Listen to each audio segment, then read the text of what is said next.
Hola, buenas tardes. Bienvenidas a la tarde de charla feminista de WDI México. Muchas gracias por acompañarnos. Somos un grupo de voluntarias del capítulo mexicano de la Declaración Internacional de las Mujeres que promueve la Declaración sobre los Derechos de las Mujeres basados en el sexo. Lanzada en marzo de 2019, dicha declaración es un esfuerzo colectivo de mujeres para proteger nuestros derechos basados en el sexo del daño causado por el reemplazo de la categoría de sexo por la de identidad de género. Desde entonces nos hemos convertido en una comunidad mundial de mujeres con contactos en 160 países, con 39.139 firmas individuales en la declaración, en colaboración con 542 organizaciones. Si no lo han hecho, las invitamos a firmar ahora. Nuestro objetivo es muy claro: la protección de los derechos basados en el sexo de las mujeres y las niñas de todo el mundo.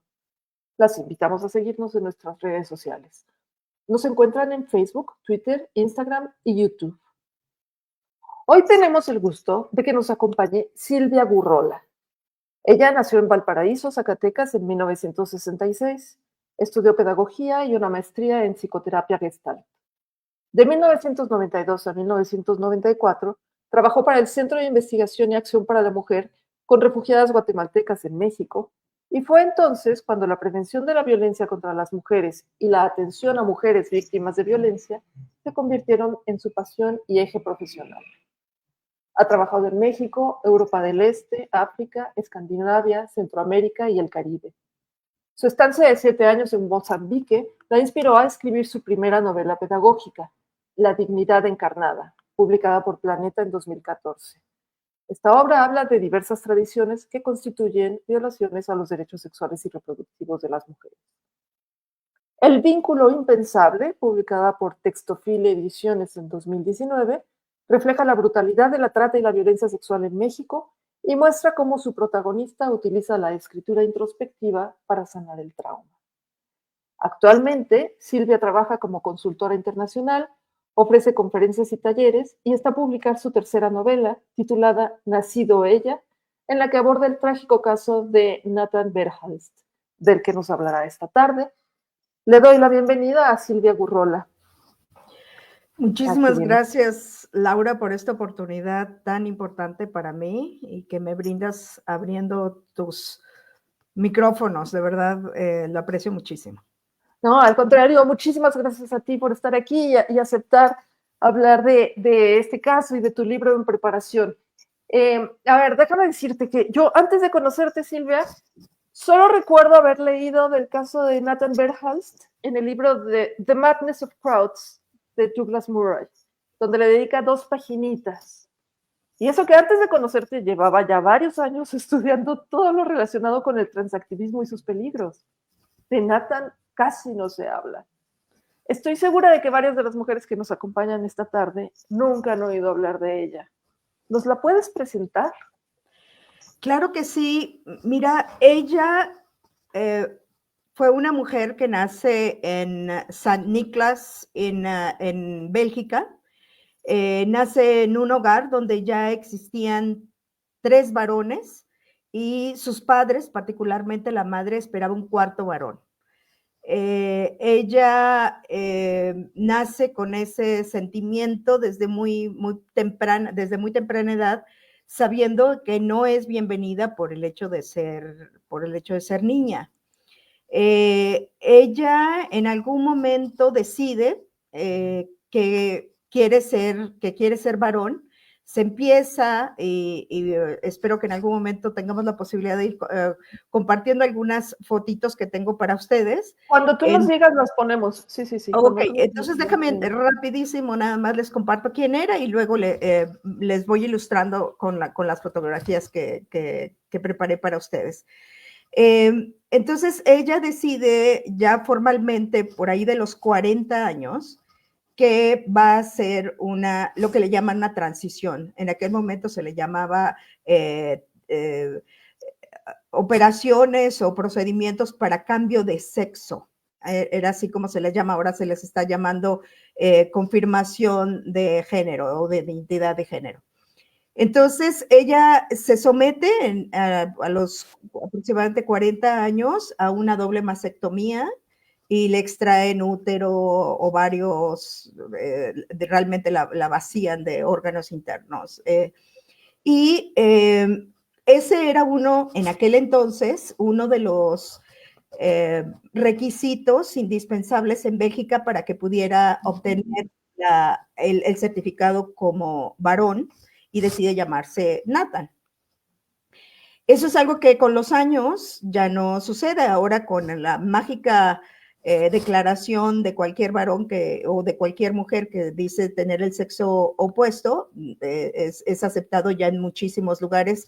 Mi sorpresa fue que cuando yo estaba apenas enterándome de este caso y empecé a investigar, pensé que en México estábamos como muy distantes del asunto, y resulta que aquí ni diálogo, ni discusión, ni debate había. Simple y sencillamente ahorita ya son más de 14 estados, hasta donde me quedé, de aquí en la República, donde se acepta cambiarse el sexo. Bueno, pero déjame acotar nada más que esto no significa necesariamente que un avance para nuestra causa. O sea, no puedes cambiar de sexo ni por las operaciones espantosas a las que se sometió Nathan, ni por el poder de tu palabra, ¿no? Entonces, exactamente. Sí me interesa mucho subrayar esto, porque un argumento del transgenerismo es, que nosotras queremos que la gente que nació con una identidad de género no adecuada a su cuerpo, las estamos impulsando a hacer la transición. Y con esto de que buscan la autodeclaración del sexo registral, dicen que ellos no están fomentando la transición, o lo que llaman la transición o el supuesto cambio de sexo, llámenlo como quieran, pero sí lo hacen. Y a nosotras, o sea, nos parece horripilante, nos parecen horripilantes esas operaciones y las criticamos, pero también nos parece muy nociva la autodeclaración, ¿no? Entonces, sí me interesa.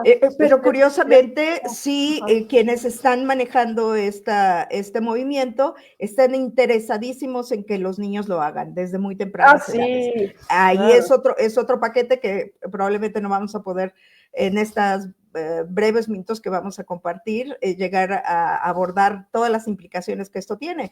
Pero definitivamente, en aquel entonces sí era una condición. Estamos hablando del 2011, cuando ella se hace las primeras operaciones, 2010, que se hacen las primeras operaciones, y en el 2011 consigue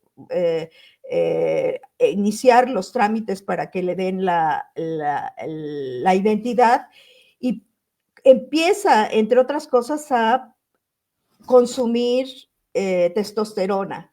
Entonces, estamos hablando de una mujer que tiene una infancia bastante trágica, familiarmente muy, muy austera, muy cruel inclusive, de parte de la madre, y ahora les voy a compartir algunas declaraciones que tiene la madre de ella. Ajá, sí, Laura. Sí, y los hermanos. Yo no sé si has pensado hablar de lo que hacían los hermanos en este momento en que nos estás presentando la historia de Nathan. Sí, no voy a contar muchos detalles porque algunos sí tienen que ver con la novela, y creo que es importante que lo vayas descubriendo paulatinamente la historia.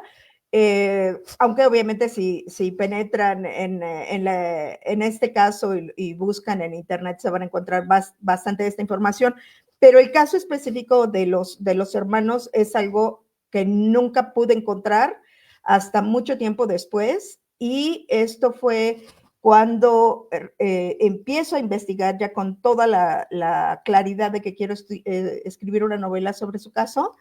Y me encuentro solamente en un periódico que estaba escrito en neerlandés, pero pues gracias a las traducciones de Google pude enterarme de que sí se hablaba en ese caso de quién es y cómo ella, entre otras cosas, fue víctima de la violencia sexual. Entonces, esa vida de trauma continuo, de falta de aceptación, de desamor absoluto por parte de la familia, finalmente le causa esa depresión, esa falta de aceptación de sí misma, esa no sentirse nunca aceptada, saber que no cabe en ninguna parte, y cuando empieza a ingerir la testosterona, como que dice, pues de aquí soy, o sea, empieza a sentir euforia, empieza a sentir pues una excitación y una alegría por la vida que no había experimentado antes. ¿Qué es lo que le pasaría a cualquier mujer que consumiera testosterona, que en realidad es una droga?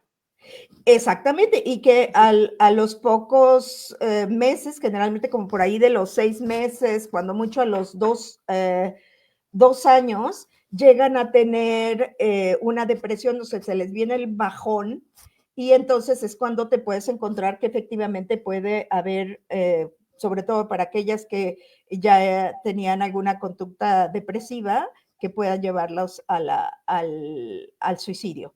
Entonces, déjame detenerme un momentito, nada más, yo acotaba esto de que es una droga y a cualquier mujer le puede pasar eso porque las jovencitas que se tragan la mentira transgenerista, como le pasó, no tan jovencita a Nathan, pero se tragó la mentira, es que toman la testosterona y sienten esa euforia y dicen, es que eso, de aquí soy, como lo dijiste, de aquí soy, es que sí, esto es prueba de que soy hombre, porque ahora sí estoy acomodándome en mi cuerpo, digamos, ¿no? Porque antes estaba en el cuerpo equivocado, ¿no? Que nadie, sabemos que nadie nace en el cuerpo equivocado. Entonces, bueno, pues ella obtiene ese carnet, se identifica como Nathan, y pues digamos que le dura muy poco el gusto, entre otras cosas, porque ella decide que quiere ser un varón completo. Entonces, se somete a una operación, esta palabrita les va a sonar nueva, seguramente para muchos de ustedes, que se llama faloplastia, y que es el intento de construir unos genitales masculinos. La operación es un fiasco total. Ella había apostado todo en ese sueño, en esa falacia que el sistema alimenta, vendiéndole una promesa de que va a cumplir con algo que no puede cumplir, y cuando se da cuenta de que esto no es posible, inclusive ella llega a mencionar que soñaba con dejar finalmente de utilizar las compresas que utilizaba pues cada mes, y ahora lo tiene que utilizar diariamente porque empieza a tener un poco de problemas de contención, ¿no? De la orina. Entonces, ella decide pedir el apoyo que necesita y le otorgan, después de un año de trámites, la eutanasia. Y un poquito después, si te parece, Laura, me gustaría que habláramos sobre los aspectos éticos de este paso, ¿no? Definitivamente.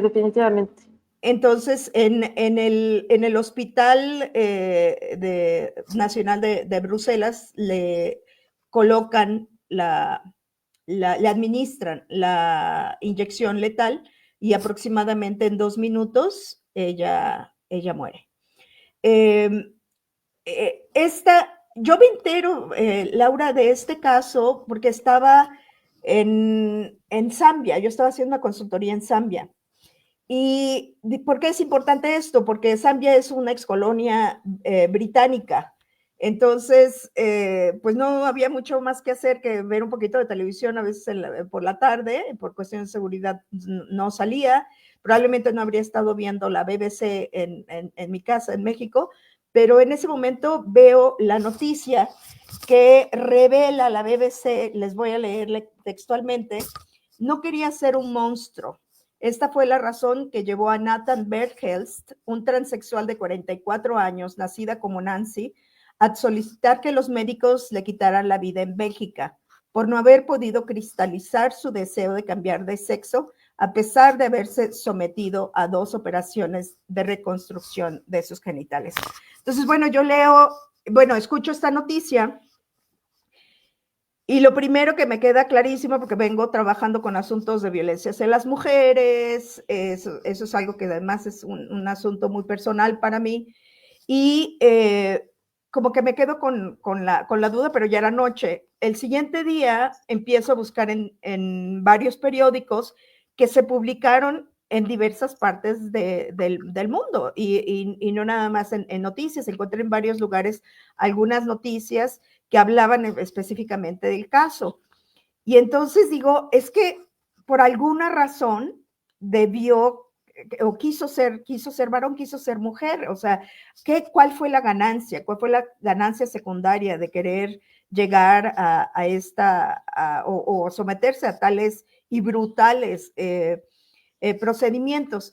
Entonces, me entero de que la madre hace algunas declaraciones a los medios donde dice que nunca tuvo una conexión con ella, que tuvo un parto fantasma y que era tan fea que la vio como un monstruo y que el hecho de que hubiera muerto no le causaba ahora sí que ni frío ni calor, porque nunca tuvieron un vínculo, que ella se lo había buscado y que no le causan absolutamente nada, ¿no? Entonces, esto nos habla de lo atípico y terriblemente patológico que puede ser su caso, pero lo terrible de esto es que los médicos no le dan, aunque supuestamente estuvo en terapia, pero estuvo en terapia para afirmarle, para que Para darle por su ella lado. continuara. Claro, es como, seguro que usted está en el cuerpo equivocado, segura que está en el cuerpo equivocado. Ah, bueno, pues entonces le vamos a apoyar para que lo haga. Entonces, digamos que le dan alas para que ella proceda con esto. Y una de las cosas que creo que todos podríamos estar de acuerdo es que el bisturí no sana heridas que son psicológicas Ojalá y todos ya. pudiéramos estar de acuerdo, ojalá todos pudiéramos estar de acuerdo, pero tú sabes muy bien que el tipo de terapia que le habría salvado la vida a Nathan está considerada terapia de conversión y hay quien la quiere prohibir. Exacto. Justamente. Exacto. De hecho, cualquier persona que se atreva a cuestionar mínimamente, a ver, ¿qué te hace pensar que naciste en el cuerpo equivocado? ¿Y cómo se siente estar con ese cuerpo equivocado? O a partir de cuándo tú crees o en base a qué crees que eres un hombre, qué es ser un hombre, etcétera. Si tú te atreves en algunos de los países que han llegado a introducir normativas, hija de normas, leyes que te pueden llevar literalmente a la prisión si tú te atreves a cuestionar mínimamente el hecho de que tú te identifiques con el cuerpo, con el sexo opuesto y o como en muchos de los casos, que te sientes que tienes ambos o que no tienes ninguno. Y eso a muchas, sobre todo niñas, las está llevando a tomar decisiones como el amputarse a ambos senos. En algunos de los casos de los varones se dejan el pene, pero se quitan los testículos y se ponen un agujero porque creen que tienen ambos o se identifican con ambos sexos. Entonces, están sucediendo cosas que son verdaderamente una carnicería, particularmente para los niños, ¿no? Y cuando digo niños es porque a muchos de ellos a los maestros, a los padres se les exige que reafirmen esa autopercepción, ¿no? Sí, sí, o sea, sí, la política es darles por su lado, no cuestionarles, porque ellos son los únicos que saben en realidad de qué sexo son, ¿no? Eso es el relato que nos cuentan ahora.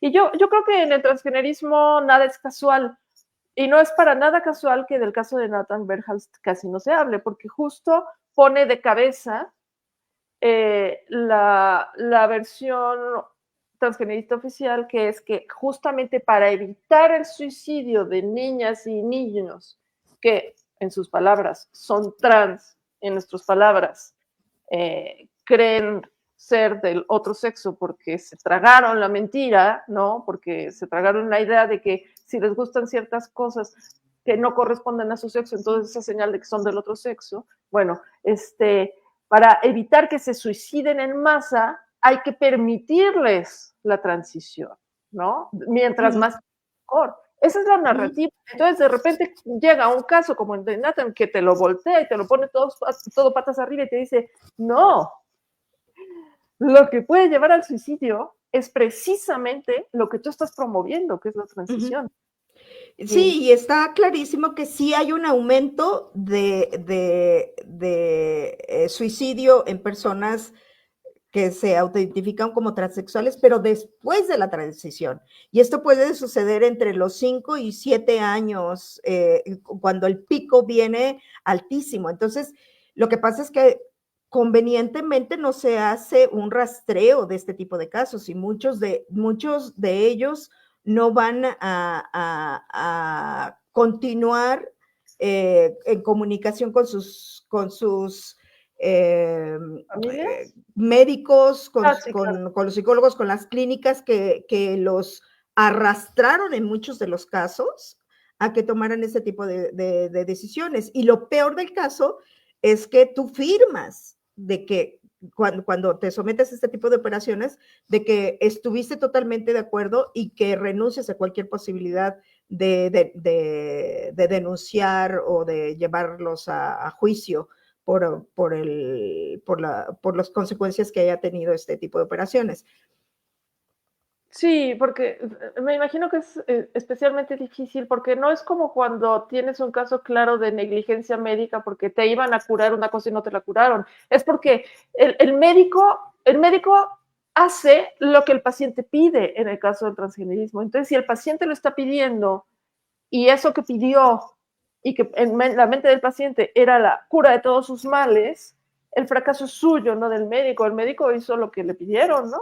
Entonces, los médicos se lavan las manos y la paciente se siente culpable y entonces ya no reclama a quien tendría que reclamar. Salvo pero fíjate, Kiko, lo malévolo del asunto, porque de verdad es algo muy perverso, porque están llevando a los médicos a que violen el punto más importante de su juramento hipocrático, que es no hacer daño. Y ellos saben que están llevando a estas personas a un daño dramático porque saben perfectamente que no van a cumplir con esa expectativa. Realmente no hay casos de éxito en de la reconstrucción de genitales. En el caso de varones que se han sometido, y esto no es tan común, por cierto, la gran mayoría de los varones que se identifican como mujeres no llegan a hacerse la vaginoplasia, pero lo que llegan a hacer quienes sí lo hacen, pues son unas infecciones que muchas veces les han costado la vida, ¿no? Porque no funciona definitivamente una vagina como lo haría de una mujer, o sea, no hay de otra, pues las vaginas son de las mujeres. Lo que quisiera compartirles a quienes nos están acompañando, porque sobre todo a quienes yo tuve la oportunidad de compartir con mis redes, les hablaba de que este caso es relevante para todas y todos nosotros. Fíjate, cuando yo estaba en Noruega hasta muy recientemente, hablando con un ex embajador de México allá, me decía que pues había estado en la boda de su nieta, que se estaba casando con una mujer que se identificaba con varón. Entonces, ese es así como que dices, espérame, o sea, casi no le estoy rascando aquí y me salen estos casos. Llego a Tequisquiapan y hablo con alguien y me dice, ¿sabes qué? Que mi hija, pues me está rogando mucho que se quiera amputar los senos. Yo dije, caray, pues estamos en Tequisquiapan, o sea, pero bueno, el avance de esta agenda, el avance la manera en que se dispersa y se promueve activamente a través de las redes sociales, es una cosa impresionante que ningún otro movimiento, porque ellos se llama movimiento, pero ha tenido tantos recursos, tanta exposición en los medios y tanta apertura y promoción de hasta organizaciones de lo más, de más alto nivel y sorprendentemente en algunas de las fracciones de Naciones Unidas que también está promoviendo esta agenda. Entonces, es una cosa que dices tú como que está muy lejano de mí, pero luego te das cuenta. Hablo también, voy a una clase cualquiera en una de las secundarias de por aquí y me dicen que ya tienen también a una chica que se está identificando como varón. De hecho, se cambió de escuela y cuando llegó a esta escuela les dijeron a las autoridades que la trataran como si fuera varón. Entonces, es que de verdad no hay que rascarle mucho para que uno se encuentre con este tipo de casos que son en cuestión de tiempo, probablemente, y ojalá no tengamos que llegar tan lejos y podamos prevenirlo, debería ser un escándalo por lo brutal que esto puede hacer. Es que se les están entregando, por ejemplo, a las chicas, a los varones también, pero a las chicas, el tipo de tratamientos que les están dando las está dejando fértiles. Y un niño de 11 años, una niña de 10 años no puede consentir, es más, esto está en contra de los derechos del niño, porque no tiene la capacidad de concebir a esa edad. Si las consecuencias fueron tan brutales para Nathan Berhalst, que ya tenía sus buenos 30 años cuando decidió esto, ¿qué decir de una niña hoy? Empieza de hecho a los 40, ya empieza a los 40, entonces estás hablando de alguien que no tiene la capacidad de tomar este tipo de decisiones, y obviamente para Nathan, pues le viene un golpazo, ¿no? A la realidad, el darse cuenta de que no pudo cumplir ese deseo que fue alimentado por aquellos que se suponen son los especialistas, aquellos que se supone que saben de ciencia, ¿no? Y que se supone que están también salvaguardando la integridad de aquellos a quienes atienden, pero vemos que esto no es así. Sí, no, mencionas el juramento hipocrático, pero también están faltando al consentimiento informado, que es un pilar de la ética médica en nuestros días. No solo, en el caso de los niños, como bien dices, no pueden consentir, pero en lo de informado, o sea, ¿qué hay de informado en la promesa de que vas a cambiar de sexo? Porque así lo venden, o aunque le digan reasignación sexogenérica o afirmación de género, o como le digan, están prometiendo algo que no van a cumplir. Y a ver, el caso de Nathan es emblemático en muchos sentidos. Primero, pues, ¿cuál transexualidad innata? La madre le decía, paría un fantasma o no significas nada para mí, y yo esperaba a un hombre.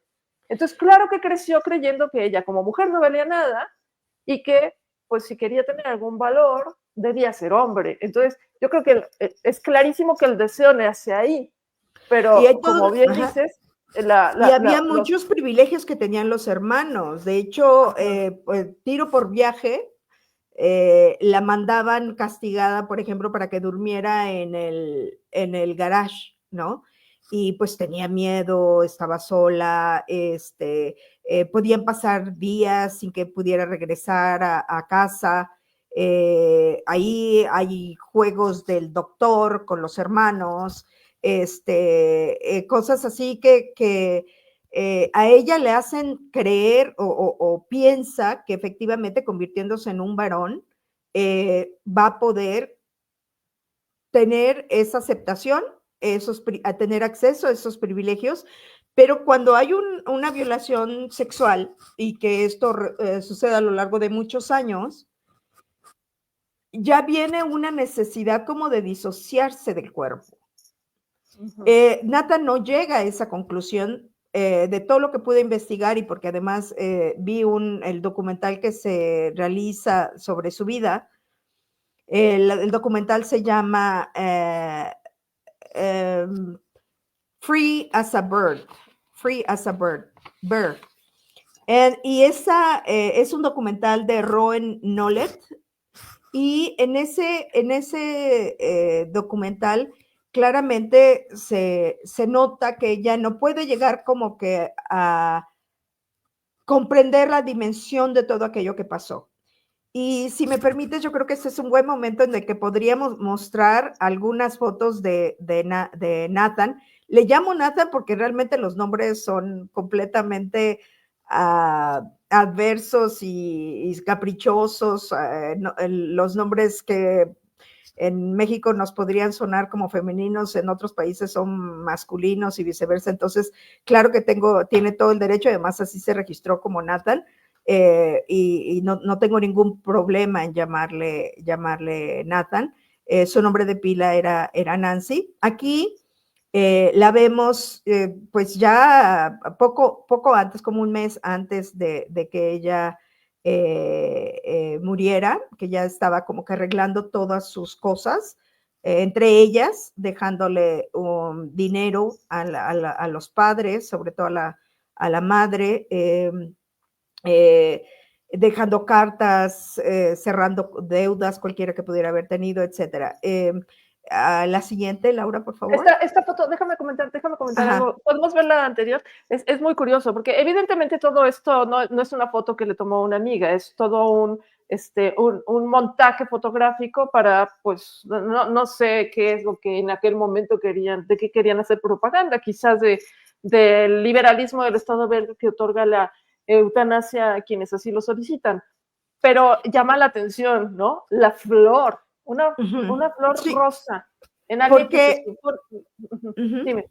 Sí, porque hay toda una justificación que se hace, porque quien autoriza todo esto es el Estado, ¿no? Sí, esto hay que Entonces, claro que lo subrayarlo tienen ahora, que vamos a hablar. plantear como una cosa, para aquel entonces nada más Bélgica, en el 2013 nada más Bélgica, Luxemburgo y los Países Bajos autorizaban la eutanasia, pero esta eutanasia es la primera que se da en un paciente que no tiene una condición terminal.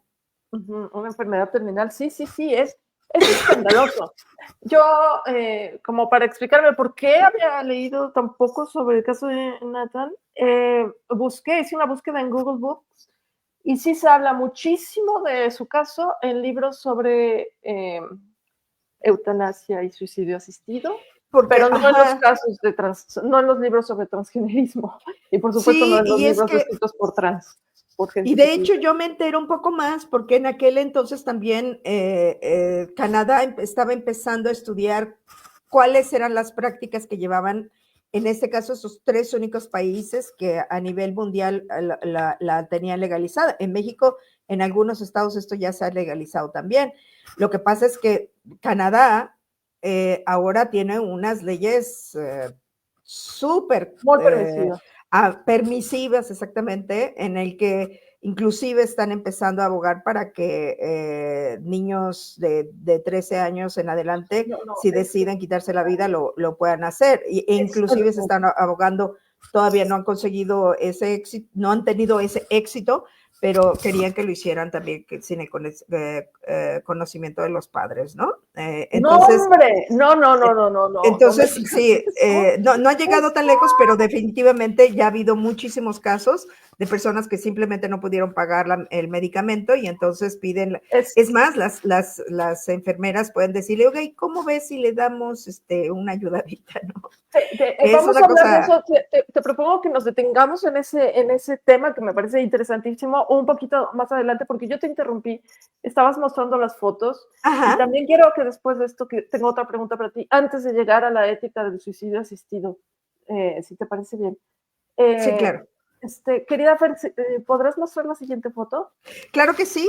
Esta foto nos da una mejor noción y que creo que fue de la que más se puso en los diferentes medios en los medios, en periódicos, por ejemplo. Aquí, si se alcanzan a percibir en la parte baja del brazo, se ve la cicatriz de la mastectomía. En el lado izquierdo, esto es importante porque ella se pone un tatuaje de un pájaro que dice libre como un pájaro, y así se llama el documental sobre ese proceso de transición. Y ella quería liberarse a través de esto, de toda la carga que traía, o sea, llegar a ser finalmente libre, ¿no? Al deshacerse de ese cuerpo que los medios de comunicación ni siquiera llegan por accidente a mencionar que ella fue víctima del abuso sexual, de la violación y del incesto. Si quieres, vemos la siguiente. Aquí esta foto la toman prácticamente cuando acaban de entregarle el carnet de identidad como Nathan. Se le ve un poco incómoda en la cama. Probablemente no se alcanza a distinguir muy bien la colcha, pero tiene ositos, atrás hay varios ositos, el cuarto es de ositos. Y esto, pues, a mí me hablaría de esa tremenda necesidad de amor que no tuvo, sobre todo durante la infancia. Entonces, en algunas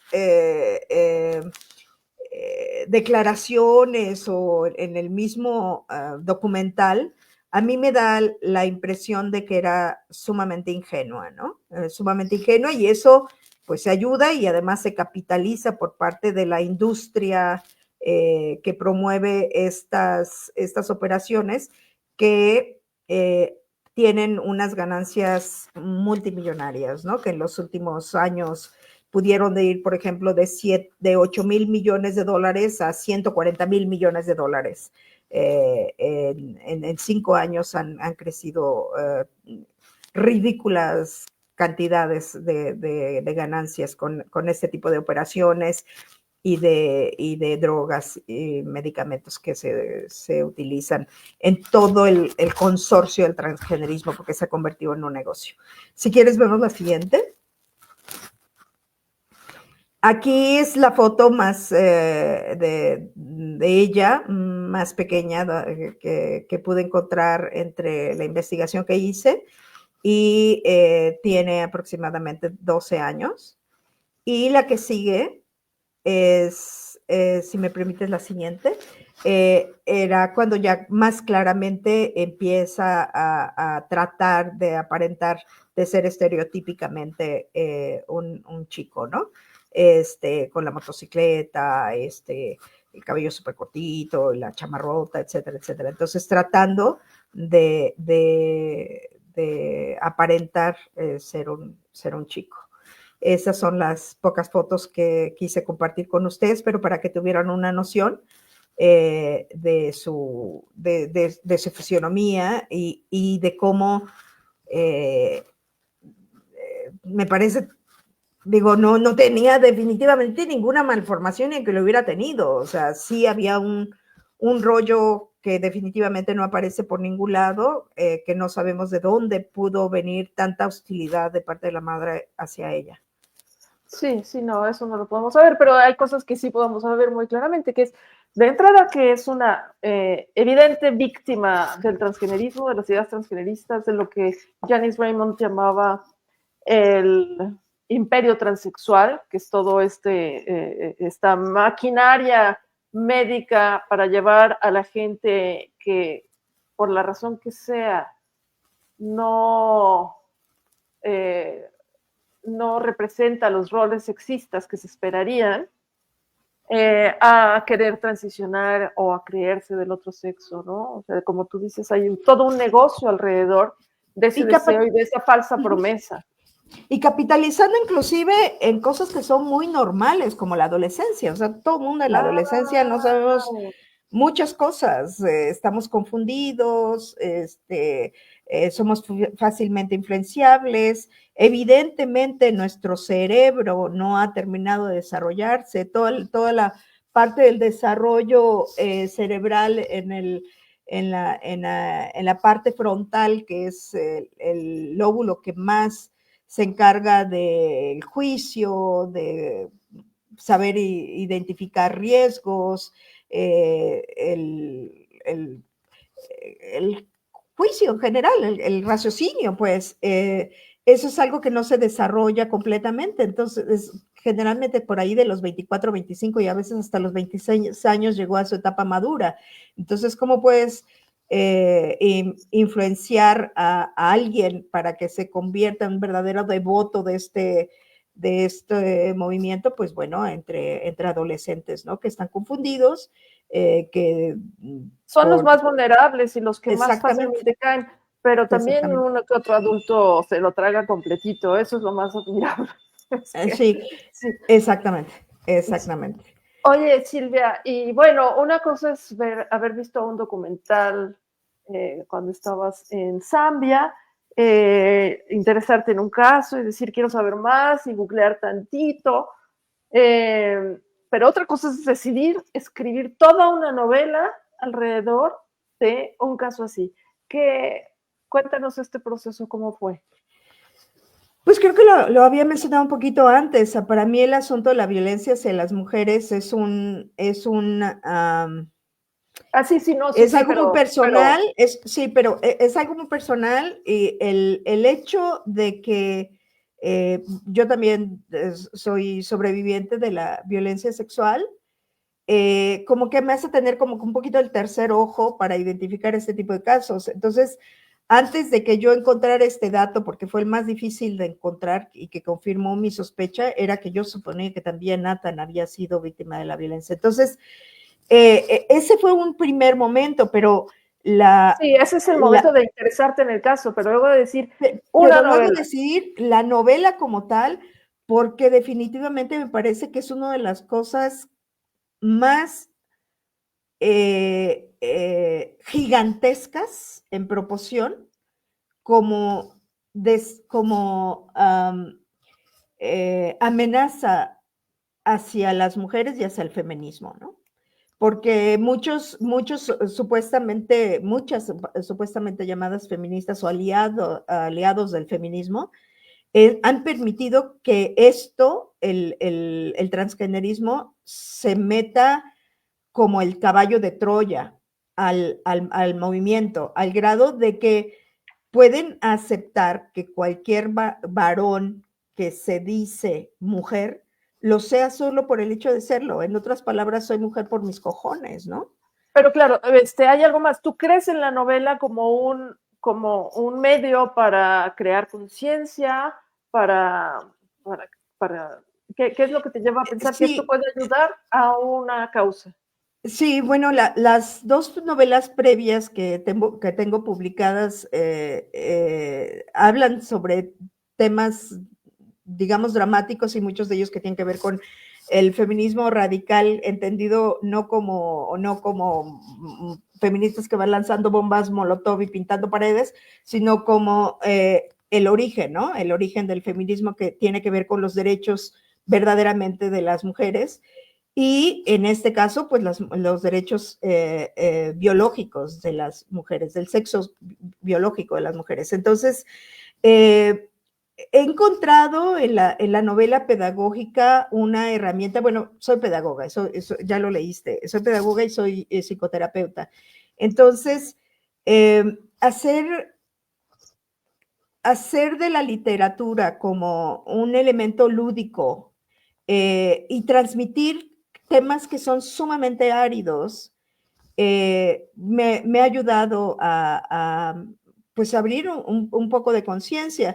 Lo que es verdad es que más de una vez sí como que me echo para atrás, ¿no? O sea, digo, ay, en la torre esto de la censura está medio fea, y de repente te encuentras a gente en Irlanda que ya lo metieron a la cárcel como profesor porque dijo que existían dos sexos. Dices, ah, caray, o sea, ¿qué es lo que me puede esperar a mí? Y la verdad es que de repente sí me acobardo, pero al mismo tiempo es algo tan necesario, a pesar de que organizaciones como WDI y algunas otras que han surgido por ahí en México, definitivamente no muchas, y que están haciendo algo al respecto, es mínimo. es mínimo, al igual que existen casos, por ejemplo, de un youtuber trans o un niño que se identifica como queer, un niño queer de 8 años puede tener 14 millones de seguidores. Aquí hacemos así como que la luchita y cuando bien nos va 20 y tantos mil personas los que tienen mucho éxito. O sea, es una cosa totalmente desproporcional. Y creí que el formato de novela, porque la verdad es que todo lo que me he encontrado al respecto en la biografía que he podido revisar son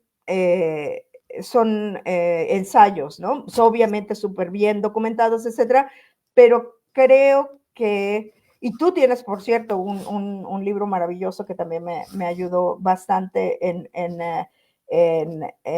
ser más precisa en el abordaje del transgenerismo, pero creo que para la gente de a pie, y en eso creo que se han caracterizado mis novelas, han podido creo que termino como que desarmándolos, ¿no? De argumentos, por ejemplo, en la guerra de los sexos, o en que sigan justificando la pornografía, ¿no? O que se naturalice la sexualización de las niñas y cosas así, y de repente, pues espero conseguir lo mismo con esta novela, ¿no? Pero pues sí, vamos a ver cómo nos toca con esto de la censura, porque la otra cosa es que pues esto está haciendo toda una revolución ahorita, por ejemplo, en Estados Unidos con algunas medidas que ha tomado el presidente Trump, que en muchísimas cosas obviamente no estoy de acuerdo con él, me parecen muy erráticas muchas de sus decisiones, etcétera, pero pues falta que ahora pues hasta me identificaran como trumpista, aunque no lo sea, No, por el bueno, hecho dalo de por decir sentado. Te que... van a decir, sí, te van a decir de ultraderecha y fascista y transfoba, vete preparando, pero yo me imagino que esto ya lo habías observado antes de terminar la Sí, novela y aún sí, sí, así sí. seguiste adelante. Yo espero Sí, pues sí, que ya. la publiques y que pronto quienes ahora nos están acompañando tengan oportunidad de leerla como la tuve yo. Debo decirte que me gustó mucho, no solo por lo que me permitió conocer sobre el caso de Nathan Berhast, que me interesa desde luego, sino porque hay una parte muy, muy conmovedora, y te lo he dicho. Tu personaje, que es un joven actor, tú ficcionalizas algunas partes, ¿no? Pero no mucho, buena parte no es ficción. Pero una de estas licencias poéticas que te das es que es inventar un personaje, que es tu personaje principal, que conoció a Nathan, ¿no? Fue su amigo. Y este personaje, al enterarse de lo que había pasado con Nathan, decide hacerle un homenaje. Y su homenaje es una obra de teatro dentro de tu novela, un monólogo dentro de tu novela, que es como si Nathan misma estuviera hablando frente al público, que es una cosa fenomenal, y que ojalá que no solo se publique tu novela, sino que completes ese monólogo y se lleve un día a escena. Eso sería una Híjole. cosa Ay, maravillosa. ojalá que tengas voz de profeta, Laura, querida. Sí, bueno, Sí, yo creo que sí tiene mucho, mucho material y hay gente que está deseosa de ver esto mencionado, puesto en evidencia, reivindicado. Y es que es muy lamentable, ¿no? Que en este momento nuestro gobierno actual, y es lamentable de verdad porque pues estamos hablando de la primera presidente, ¿no? De México, pues a ella seguramente no le han preguntado todavía cómo han puesto a otros políticos en el Reino Unido o en algunos otros lugares de Europa, donde le preguntan qué es ser una mujer y ella va de cuál es esa respuesta, ¿no? sí. Y, No, bueno, el transgenerismo. que la apoya, pero lo apoya en serio. Es una de las grandes abanderadas de las infancias trans. Y eso me preocupa sobremanera. Sí, sí, no, es preocupante y no vamos a quitar el dedo del renglón. Hay mucho trabajo por hacer. Tu investigación y tu libro aportan a eso. Y hay algo que también quiero señalar sobre tu novela. Por supuesto, ya te lo dije, te van a acusar de transfoba. Transfoba por no aceptar la versión oficial de transgenerismo que nos dice que la transición puede salvar vidas, y tú estás hablando de un caso que el transgenerismo quisiera barrer bajo la alfombra, que es demostración de que no es cierto eso, ¿no? La transición, por el contrario, la supuesta transición, por el contrario, es llevar a cabo, es perseguir una falsa promesa. Pero bueno, tú hablas de esto con mucha compasión hacia Nathan, entendiéndola como una víctima, entendiendo sus motivaciones, dándote cuenta, por supuesto, de que fueron equivocadas, pero es como, tu personaje principal es alguien que la adora, que la conoció y que la quiere, ¿no? Entonces sí, se me hace importante señalar esto, porque te van a tachar de transfoba, pero tú estás haciendo un homenaje a una mujer que se creyó hombre, que se creyó trans, que dio todos los pasitos que el transgenerismo receta para casos como ella, y tuvo un final trágico, que fue suicidarse con ayuda del Estado. Y este es el otro tema del que yo quería hablar contigo y que no se nos escapara, de la ética del suicidio asistido, ¿no? Países que se dicen muy progresistas están buscando legalizarlo, algunos ya lo hicieron, porque se nos dice cada quien es libre de hacer con su vida lo que quiera, ¿no? Y pues sí, en un sentido, sí, claro, pero si aplicamos una mirada radical como la que aplica el feminismo radical a los temas que tienen que ver con los derechos de las mujeres y buscan una solución de raíz, si buscamos las causas de raíz que llevan a una persona a querer suicidarse y tratamos de solucionar esos problemas, es muy distinto de decir, ay, quiere suicidarse, bueno, vamos a ayudarle, aquí está la inyección, listo, ¿no? Hicimos lo que quería, ¿no? Estamos ayudándola a cumplir su deseo. Y es muy tramposo. Déjame leerte y leerle al público un fragmento de lo que precisamente Douglas Murray, que mencioné al principio, que es alguien que dedicó en su libro The Madness of Crowds, que se tradujo como al español como la masa enfurecida. Sí, la masa enfurecida. Ajá. Está por aquí, mira, la masa enfurecida. Sí. Bueno, él dedicó 2 páginas, como dije, al caso de Nathan, y voy a traducir un par de párrafos, traduzco un par de párrafos y los leo. Dice él: toda era, antes de la nuestra, ha realizado o permitido actos que a nosotros, hoy, siglo XXI, nos parecen moralmente impactantes. Así, a menos que tengamos alguna razón para pensar que somos más razonables, mejores en lo que toca a la moral o más listos que quienes vivieron en cualquier época pasada, a menos que pensemos esto, tiene sentido suponer que habrá algunas cosas que estamos haciendo en el presente y posiblemente sintiéndonos moralmente virtuosos, que harán a nuestros descendientes y a las generaciones futuras preguntarse ¿en qué diablos estaban pensando estas personas? Vale la pena tratar de imaginar cuáles podrían ser los puntos ciegos de nuestra era. ¿Qué podríamos estar haciendo ahora que será visto por generaciones posteriores con los mismos ojos reprobatorios con que ahora miramos la trata de esclavos o el uso de niños victorianos como desollinadores? Tomemos el caso, dice Douglas Murray, de Nathan Verhulst, que nació en Bélgica en septiembre de 2013 y relata quién es y nos cuenta lo que tú ya nos hiciste favor de contarnos, Silvia, y continúa. No es difícil imaginar a generaciones futuras leyendo esta historia con asombro. Entonces, ¿me estás diciendo que el Servicio de Salud belga trató de convertir a una mujer en hombre, pero falló y luego la mató? Lo más difícil de comprender para estas generaciones futuras será quizás el hecho de que el asesinato, al igual que las operaciones que le antecedieron, se realizó no por malicia o crueldad, sino con ánimo bondadoso. Entonces sí, hasta acá la cita de Murray.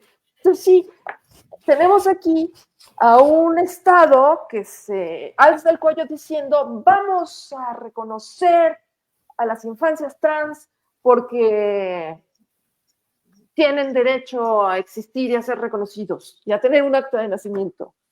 Entonces, claro, con este discurso damos entrada a los bloqueadores de la pubertad, tú lo mencionaste ya, a la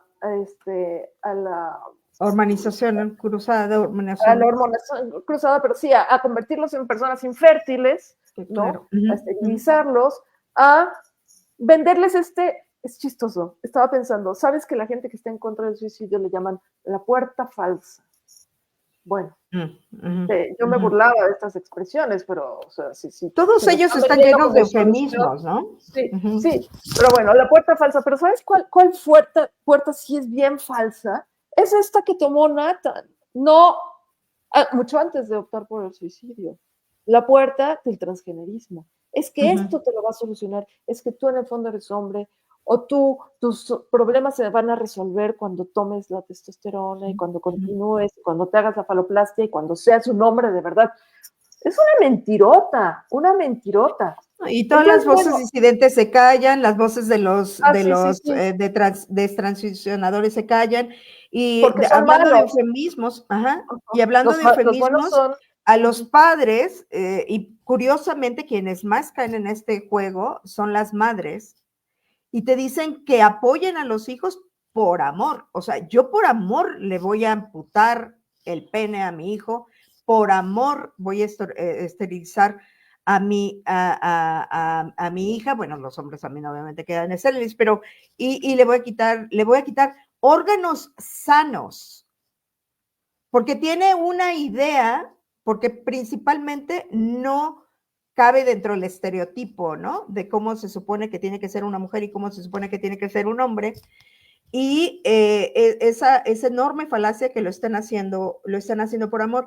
Y otro detalle, Laura, cuando discutíamos cuál podía ser el título de esta conversación, y le pusimos, de hecho, tú me ayudaste a completar el tema, ¿sí?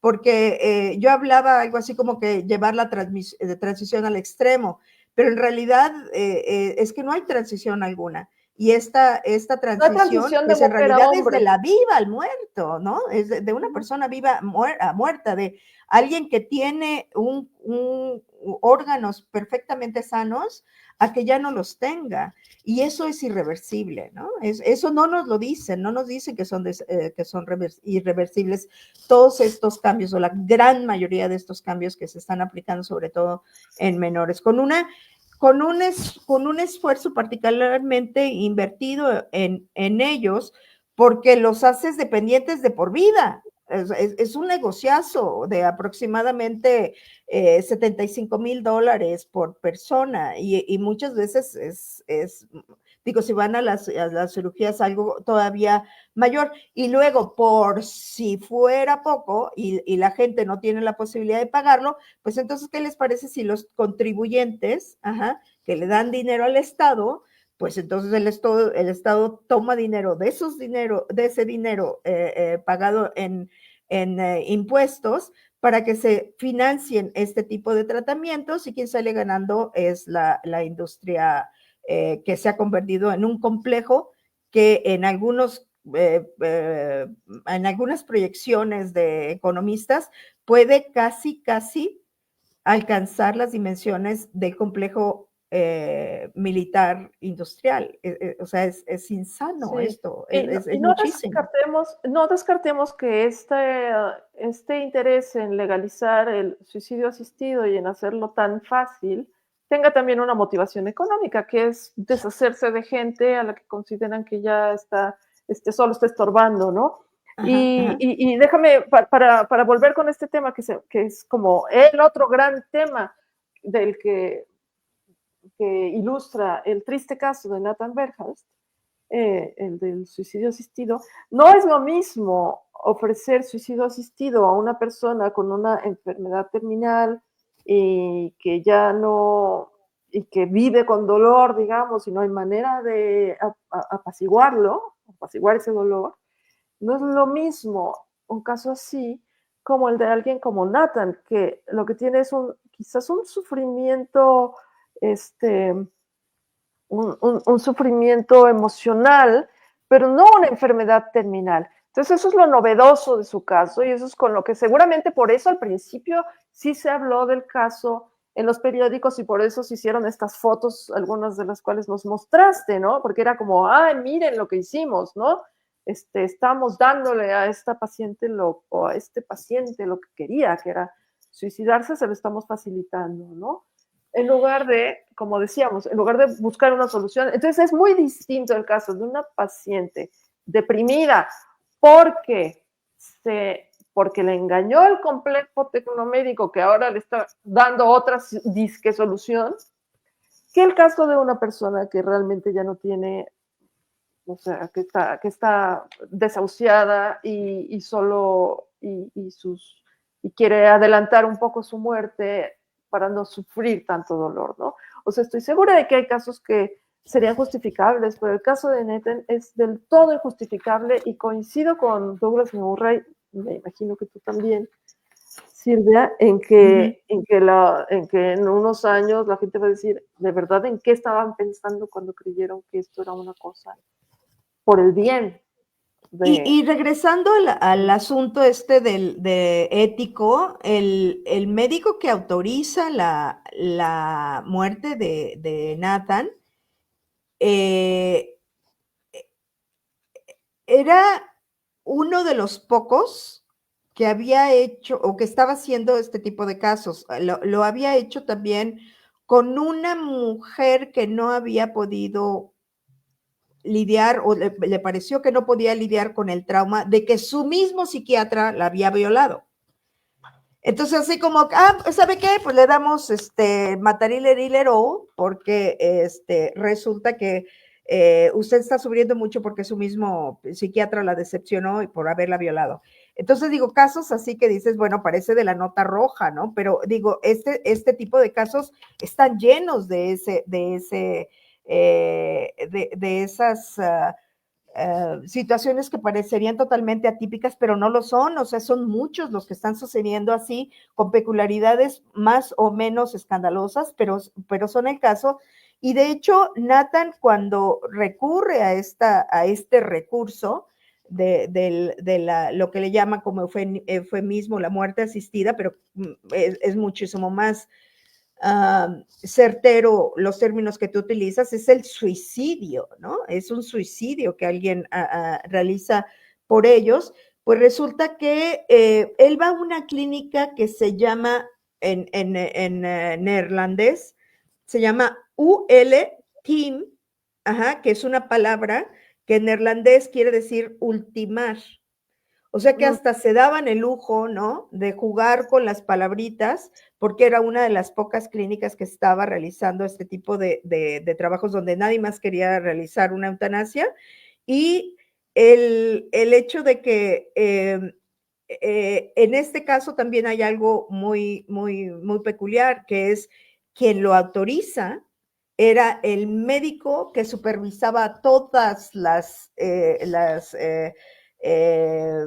los casos para evitar que hubiera irregularidades. O sea, la única persona que pudo haber supervisado alguna irregularidad del caso era él mismo.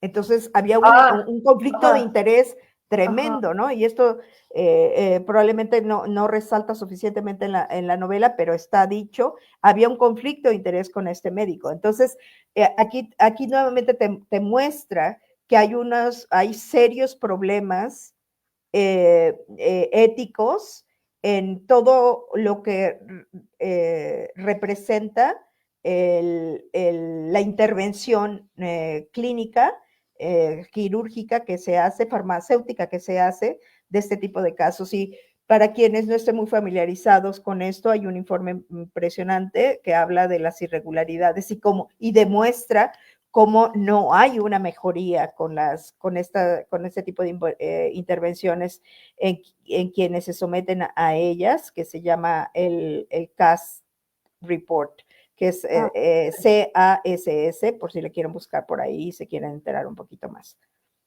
Sí, sí, muchas gracias, Silvia. Hay algunas preguntas del público, tenemos unos minutos más, vamos a estar hasta las 8:15 más tardar. Tenemos algunos minutos para leer comentarios y las preguntas. Alguna podrás responder tú. Aquí Barrio Tibavito, primer sector, nos dice: Sheila Jeffries, teórica feminista radical, plantea la relación entre el surgimiento del fenómeno del transexualismo female to male, mujer a hombre, como el caso de Nathan, plantea la relación de esto con la destrucción de las lesbianas. Sí, es cierto, la destrucción de la cultura lésbica, ¿no? Porque, a ver, dinos una cosa, ¿alguna vez Nathan se consideró a sí misma lesbiana? Esa es una información que no he podido confirmar, dicho lo cual, tengo posibilidades de hablar con las dos personas que la acompañaron en esos últimos años de su vida, y es posible que me puedan confirmar eso. Porque es verdad que muchas de las chicas que sienten que no embonan es justamente porque tienen tendencias lésbicas, y en los casos de los varones también, y muchos de los padres que están llevando a sus hijos a que se cometan este tipo de operaciones es porque los quieren alinear, ¿no? O sea, para que realmente sean heterosexuales. Eso es terrible, ¿no? Claro, yo no me atrevería, si no existe la información, a pensar cómo era la vida amorosa de Nathan, porque por otro lado, o sea, en su caso, lo que está clarísimo no es que, yo no lo veo como un caso en el que, te sientes, no te sientes cómoda con los estereotipos sexistas y resaltas entre tus compañeritos o tus compañeritas porque no eres estereotípicamente femenino o no eres estereotípicamente masculino, sino esta historia de la madre. O sea, es por ahí donde yo lo veo clarísimamente, ¿no? Le dijo, yo estaba esperando a un niño y me saliste tú, que eres un horror y un monstruo. O sea, y él se dice monstruo, ¿no? Y curiosamente él se dice monstruo al final. Él quiere morirse porque se siente como un monstruo. Entonces, digamos que va todo el círculo para llegar a cerrar a decir que se siente un monstruo, ¿no? Sí, yo insisto en usar con Nathan los pronombres femeninos porque también es muy confuso, usar los pronombres de preferencia nos hace jugar con el transgenerismo y puede ser confuso para la gente. De hecho, yo quiero aclararle ahora al público que estamos hablando de una mujer a la que le hicieron creer que era hombre o creer que realizarse esto que llaman las cirugías de cambio de sexo le iba a solucionar sus problemas, ¿no? Pero incluso esta persona a la que vimos en algunas fotos creo que se veía sin pelo, ¿verdad, Silvia? Sí, porque la testosterona puede crear este tipo de efecto, ya ¿no? En las mujeres, muchas de ellas a muy temprana edad ya se les nota calvicie, pues sí tenían vello en la cara, pero su fisionomía era el de una mujer. O sea, había habido, la testosterona hizo su trabajo y cambiaron algunos de los caracteres sexuales secundarios, ¿no? Sí. La apariencia, pero estamos hablando de una mujer. Y también por eso nos interesa hablar de su caso en WDI, ¿no? Porque es una mujer víctima de una ideología misógina como es el transgenerismo, ¿no? Sí. Totalmente misógina. Sí. Y a ver, vamos a ver algunas otras. Aquí nos ponen de Fiorella Olivera Rojas. ¿Consideras que las decisiones de Trump puedan servir de algo para detener un poco esta agenda, Silvia, o consideras que puede tener el efecto contrario y terminar siendo peor? ¿Quieres responderla? Puedo empezar y me gustaría que también tú complementaras. Creo que sí puede tener un impacto solamente por el hecho que, por ejemplo, Estados Unidos estuvo invirtiendo algo así como $4,000 millones en promover la agenda. Cuando decimos LGTB, en realidad estamos hablando de una agenda más que nada transgenerista, porque de hecho muchos de los homosexuales, lesbianas y bisexuales no están de acuerdo. Es más, muchas de las personas que tienen algún tipo de problema de identidad y reconocen que no han podido lidiar con alguna aberración que puedan sentir. Hay una condición que se llama dismorfia corporal, que hay gente que no se siente a gusto con su cuerpo. Ellos tampoco están de acuerdo con el avance de esta agenda. Sí creo, digo, nada más con eso, contando con que Estados Unidos ya no esté colocando más de $4,000 millones para promover la agenda, pues ya es un avance bastante significativo. El hecho de que revierta el lenguaje en todo, ¿no? En políticas, en los pasaportes, etcétera.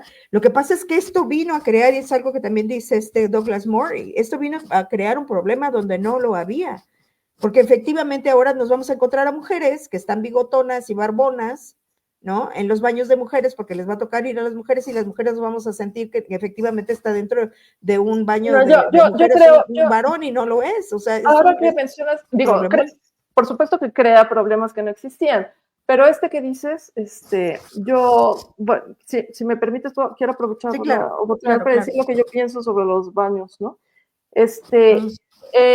Un hombre que se maquilla, se pone tacones y pone implantes mamarios, no tiene nada que hacer en el baño de mujeres. Claro, totalmente de acuerdo. Una mujer como Nathan Berhalst tampoco tiene nada que hacer en el baño de mujeres.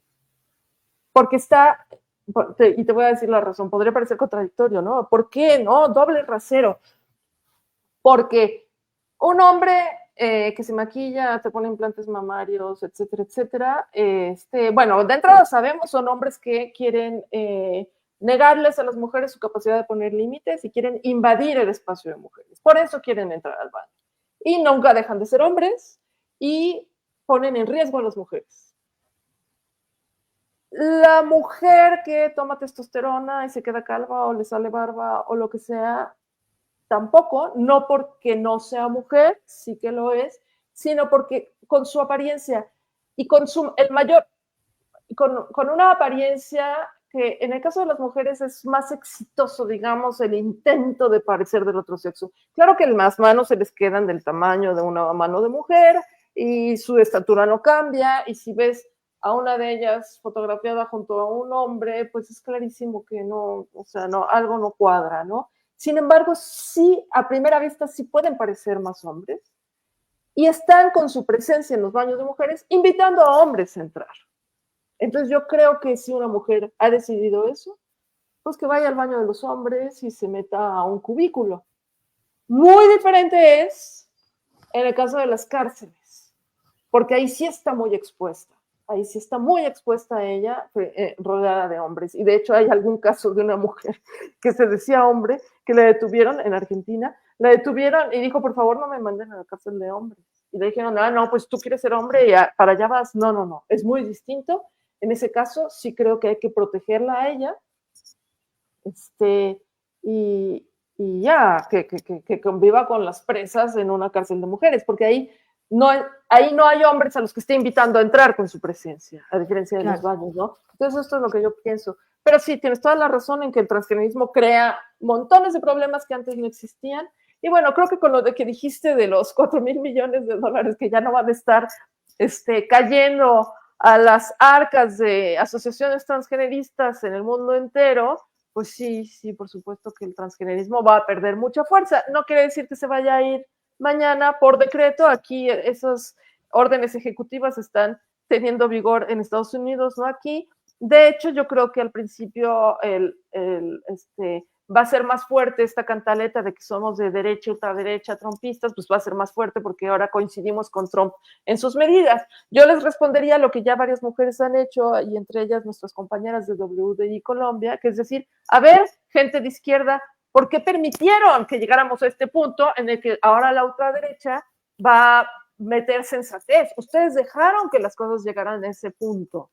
Le pusieron, por ejemplo, la foto de Trump rodeado de niñas deportistas, dicen, le pusiste a Trump, lo dijo J.K. Rowling, esa foto en charola de plata. Claro. Tú, disque de izquierda y disque a favor. No quisieron escuchar, que le fallaron a las mujeres y a las niñas, no quisieron escuchar, claro. Vamos.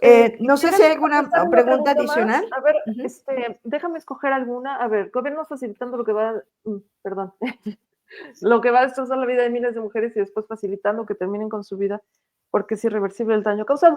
Yo espero, digo, el caso de Nathan, sí, hay que decir esto también, es extraordinario, ¿no? Afortunadamente, no todas las mujeres que hacen la transición y después descubren que fue un desengaño, se suicidan ni piden la eutanasia o suicidio asistido, ¿no?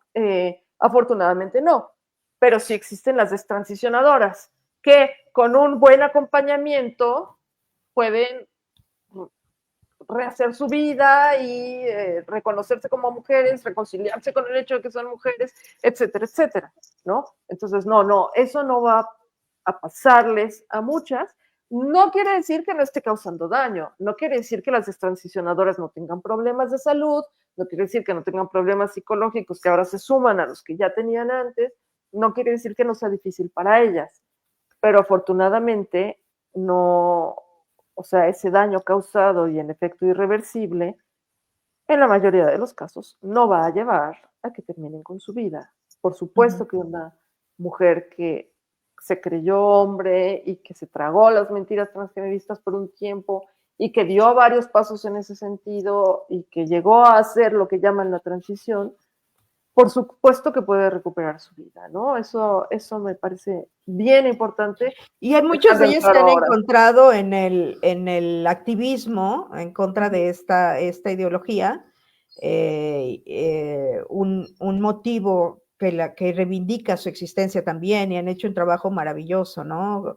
En Estados Unidos hay varios casos, en el Reino Unido también tenemos muchos, en México desafortunadamente todavía esas voces siguen siendo o acalladas o no ha habido el impulso para que quieran hablar, para que puedan hablar de esto que han sufrido. Pero sí, ciertamente es una posibilidad de que finalmente se les dé la atención que debieron tener todo el tiempo, ¿no? Porque muchas veces es, ¿por qué no me desafiaste? ¿Por qué no me desafiaste? ¿Por qué me seguiste la corriente? ¿No? Sí, eso en cuanto a lo que se puede hacer antes, pero como también son acalladas sus voces, no les dan oportunidad de reunirse para luchar por esa atención médica que ahora necesitan gracias a que hicieron todo lo que les dijeron que había que hacer y no era cierto y solo se provocaron daño. Entonces, esa atención médica que necesitan, están impidiendo que la tengan por demonizarlas, ¿no? Por satanizarlas también. Claro. Sí, claro. Sí. Hay dos puntos clínicos importantes que creo que son importantes de mencionar que no han salido. Uno es que cuando hablas con adolescentes y sobre todo niños que todavía pues, ni siquiera han sido activos sexualmente, o sea, ni debieron ser a tan corta edad activos sexualmente, y se les empieza a dar bloqueadores de la pubertad, la gran mayoría de ellos, por no decir que la totalidad de ellos, nunca van a experimentar un orgasmo. Pero ¿cómo le puedes dar un consentimiento informado a alguien diciéndole nunca vas a tener un orgasmo? ¿Cómo puedes explicar o cómo puede él tomar una decisión de que no hay problema, yo voy para adelante? Esa es una. Y la otra, que por ejemplo de las muchas mujeres que han estado consumiendo testosterona, van a llegar a tener la menopausia inclusive antes que sus madres. Híjole, así aparte, de precoz, antes que sus... Wow. Ajá. Ahora hay algunos países como Finlandia, Noruega, el Reino Unido, Francia, creo que en Alemania todavía no, Suecia, han detenido completamente la administración de bloqueadores de la pubertad. Esto lo están promoviendo en México, lo celebran en México. Ahora Baja California Sur y creo que también el norte estaban celebrando las infancias trans. O sea, en Finlandia el caso que hizo a mucha gente reconsiderarlo es porque una de ellas literalmente se le quebró la columna, porque esto les está creando problemas de osteoporosis. Estamos hablando de daños muy severos. Y no es una cosa de que, pues nada más para que pruebe y luego que te decida que si realmente si quiere o no quiere. Es que todo esto no te lo dicen. Nadie te No, lo claro dice. que Lo no. que te presentan es una vida de glamour, una vida de, y el eslogan es sé tu verdadero ser, ¿no? Que es lo que nos está manejando todo el mundo. Y me parece sumamente irresponsable de muchas supuestas celebridades que están apoyando esta barbarie, ¿no? Porque no se puede llamar de otra manera. Así es. Qué barbaridad. No, no sabía esta del caso de la mujer en Finlandia. A ver si luego me pasas una nota, ¿no? Para informarme más. Déjame leer tantito más. Alguien dice la banda amenaza. En algún artículo leí que Nathan también tenía dolor físico derivado de las operaciones a las que fue sometida, claramente iatrogenia. Los médicos le provocaron el sufrimiento y le quitaron el querer continuar con su vida, ¿no?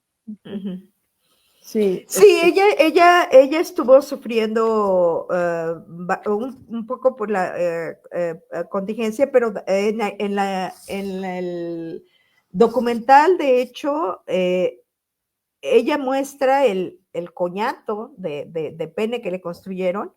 lo Y muestra. era una cosa, parecía como cangrena, ¿no? Un trozo hinchado, morado, horrible, ¿no? Le quitaron, sollaron el brazo o la pierna para construir No, eso. no, en ninguno de los datos donde encontré hablaba sobre eso, pero es muy común que sea el antebrazo o en la entrepierna, ¿no? Que finalmente termina siendo un recordatorio continuo que se están viendo siempre de que de ahí les quitaron parte de la piel, ¿no? Para la construcción de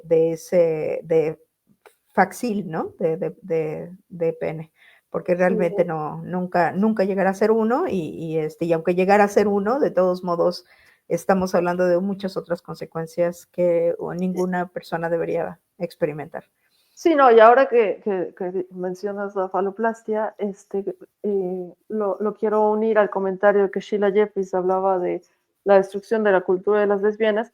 Claro, cuando le haces pensar a una mujer que para ser ella misma, y no es el caso de Nathan, o no sabemos, pero en el caso de una lesbiana le haces creer que lo que necesita para poder amar a las mujeres es tener un pene, pues claro que estás destruyendo toda una cultura y todo un mundo de posibilidades, ¿no? No necesitas un pene para amar a una mujer. Y por supuesto ni para tener relaciones sexuales con ella, ¿no? Todo el estereotipo también que se impone hacia los varones, de que si no tienes, por ejemplo, el peine del tamaño X, entonces ya no eres un varón, que es lo que ha pasado con la clasificación de muchos varones, incluso algunos de ellos participando en olimpiadas, ¿no? En el Nacen caso con de un los micropene y entonces lo registras como niña, ¿no? Ándale, sí.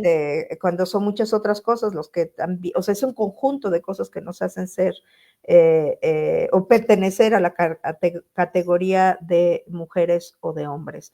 Y que el caso de los intersexuales, que nos va a dar tiempo de hablar sobre eso, de todos modos siempre hay una manera de identificar cuál es el sexo que prevalece y a ese es el que se tiene que registrar. No que Y prevalece, independientemente... o sea, pero los intersexuales no son un tercer sexo, ¿no? exacto, sí, no, ni son tantito mujer ni tantito hombre, entonces por eso no, por eso decía yo, no sé si prevalecer sea la mejor palabra, sino el sexo que se es, ¿no? Aunque las apariencias sí puedan indicar lo contrario y así. Sí, no, hay muchas cosas de las que ya no dará tiempo de hablar, Silvia, pero podemos pensar en que en una próxima ocasión nos vuelvas a acompañar. Voy a leer rapidísimo, o sea, ya no todas son preguntas, algunos son comentarios del público. Dice la banda amenaza, ¿cómo vamos a confiar en los médicos cuando hacen esas cosas? Pues sí, es la verdad. Nos informa Barrio Tivavita, primer sector. Los activistas trans han tergiversado la historia de Brandon Tina, que nació en 1972 y murió en 1993, para hacerla pasar por trans. De hecho, ella fue discriminada por lesbiana, no por trans. Su historia sirvió de base para la película Boys Don't Cry, que también fue muy famoso en su momento y tuvo Óscares y cosas así. Dice Argelia Peña Aguilar, yo tengo la esperanza de que el contagio social se frene bastante al no contar con el apoyo del Estado. Sí, en Estados Unidos seguro, ¿no? Y bueno, también derivará a otros países porque ya sabemos, si el transgenerismo nos llegó de por allá, entonces yo creo que también por ese lado, cuando haya menos propaganda, ¿no? Propaganda en las películas, en las series de televisión que nuestros jóvenes mexicanos ven, pues la cosa va a estar disminuyendo. Sí, yo también lo creo, Argelia. Dice Citrali, qué triste, y solo me pregunto, ¿y dónde está el sentido de la vida? En todos los terrenos, en la aceptación, en el conocimiento de uno mismo, en el vivir en sí. Dice Barrio Tibatita, primer sector. Bogotá tiene su primera clínica de género, es un centro médico con énfasis en las personas trans. No me imagino cuántas niñas y adolescentes han sido dañados. Sí. O sea, en fin. Sí. Si me permites, ya así como que para ir cerrando, hay una carta que le escribe Nathan a su madre para que se le fuera entregada después de su muerte. Y él le dice, ¿te imaginas cómo habría sido todo si me hubieras... si me hubieras amado tan solo un poco, ¿no? Qué fuerte, sí. Estamos hablando de gente que está quebrada, de corazones rotos, de gente que no tiene autoamor, ¿no? Entonces, esa creo que es una de las grandes claves de todo esto. O sea, sí, hay personas que son amadas, que son verdaderamente aceptadas, ¿no? Pero no con este rollo de que porque te quiero te mutilo, ¿no? Claro.